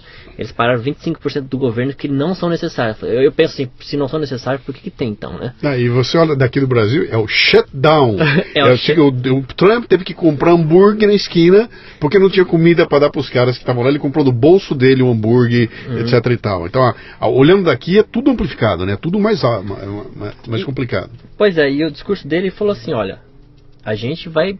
Ele fala assim, o imigrante legal vai ser sempre bem-vindo. A gente vai resolver a situação, fazer uma reforma migratória, porque precisa fazer. Mas a gente precisa parar o influxo de pessoas que estão ilegais. E não somente o problema da pessoa que vai para trabalhar, que a maioria é honesta, mas também pegam gente entrando de países que são failed states, que países que o governo tem controle nenhum, cruzando a fronteira também, sem contar a droga. É claro que você sempre tem um coração para aquela pessoa que quer batalhar e quer correr atrás, né? Mas os Estados Unidos é um país bom jeito que é, porque é um país de leis. E se você deixa a lei de lado por causa do sentimento, vai destruindo a sociedade. Como mais ou menos é Baltimore. Baltimore é uma coisa triste na cidade de Baltimore, assim, no centro. Não no centro, mas nas áreas mais pobres, 75% das casas não tem a figura masculina. E Baltimore é a capital da heroína e é a segunda cidade com mais número de homicídios no país. E o que o governo fez? Claro que eu penso que, assim, uma boa intenção ia ajudar a mãe que não tem o pai na casa, né? O que aconteceu é que foi perpetuando e um ato do governo para ajudar acabou tendo uma consequência horrível que tornou Baltimore uma das cidades mais violentas do país. Entendeu? Não tem a figura do pai presente e não tem, às vezes, o pai porque o pai tá preso e acaba morrendo. Tem um Café Brasil chamado Father Hunger. Cara, você acredita que eu chorei naquele episódio, cara? Eu chorei naquele episódio. Legal. Foi muito bom, foi muito bom. E faz falta. Parece meio esquisito falar hoje em dia, mas a presença do homem, do pai, é muito importante. E não é porque é melhor que a mulher, maior que a mulher, nada disso. Ele tem um lado que ele tem que cumprir ali, tem uma função. Que tem. Eu tenho o maior orgulho de dizer, cara, eu tô aqui para proteger minhas mulheres. E é isso que é minha função. Entendeu? Eu quero proteger minha mulher, proteger minha filha. E vou morrer com isso na minha cabeça, que a minha função é essa, eu tô aqui pra isso. Viking, bicho, eu sou viking. Exatamente. Eu vim pra proteger minhas mulheres, eu vou executar essa função. Se alguém tentar me convencer de que ela é igual a mim, que ela não precisa de proteção, eu vou quebrar o pau, porque ela não é igual a mim, ela é minha mulher. Entendeu? E eu tenho uma consciência de que nós dois juntos formamos um todo, né? Um todo. Eu tenho um papel a cumprir, ela tem o dela também, cara. E os dois juntos formam um todo. É o caso de vocês aí, né? E no caso de Baltimore você vê isso em dados, né? A falta que faz um homem na casa. A violência que vem através disso. Ainda que igrejas, minha igreja se envolve muito com obras sociais. Com mentoria de meninos e tal. Dá um impacto na sociedade, principalmente quando ainda o homem na casa se faz dispensável, porque o governo assumiu o papel dele. Sim. E o governo nunca vai fazer o papel do que um homem na casa faz. Não porque o homem é melhor, mas porque cada um tem seu papel para fazer, e é extremamente importante. Maravilha. Oh, legal, adorei a historinha de vocês aí, uma história de sucesso. Sejam bem-vindos ao Brasil. Voltem mais, viu? Venham mais. Já imagino que os avós devem estar babando lá com a molecada, né? Eles estão tacando terror lá hoje, com certeza. Ah, imagina, né? E eles falam português perfeitamente, os três? O pequenininho não fala, o segundo não fala nenhum nem outro. E a minha filha mais velha, de 5 anos e meio, ela fala com sotacão. Que legal. Mas fala. Que legal. Bem-vindos, viu? Obrigada. Se eu quiser... Eu moro em Baltimore, quero os serviços da tua empresa. Por favor, me dê Pode achar Top Clean MD no Facebook ou topcleanmd.com. Ou você pode ir lá olhar nossas referências no Google, os nossos reviews no Google lá, que são os melhores da região. Que legal. Sejam bem-vindos, viu? Obrigado pela visita de vocês. Obrigado pelo aquele café. Tava aquele lugar maravilhoso que eles me levaram lá. Era um lugar muito legal, antigo, cara. Que refizeram. Muito legal. E tava do jeito que eu adoro, cara, que é um pouquinho de neve, um pouquinho de frio, o dia de sol, papo legal. Foi fantástico. Ainda bem que você me mandou aquela mensagem. E eu topei a ideia de cruzar Baltimore ali de cabo a rabo, né? Aquilo é longe. Bem-vindos ao Leadercast. Obrigado. Beijão. Muito bem, termina aqui mais um Leadercast. A transcrição deste programa você encontra no leadercast.com.br. O Leadercast mantém parceria com a WeWork, um ambiente fantástico com espaços de trabalho privados ou compartilhados que ajudam a criar um mundo onde você pode ter uma vida e não apenas um trabalho. A WeWork é o lugar onde você entra como um indivíduo mas se torna parte de um grande nós. WeWorkBR.com.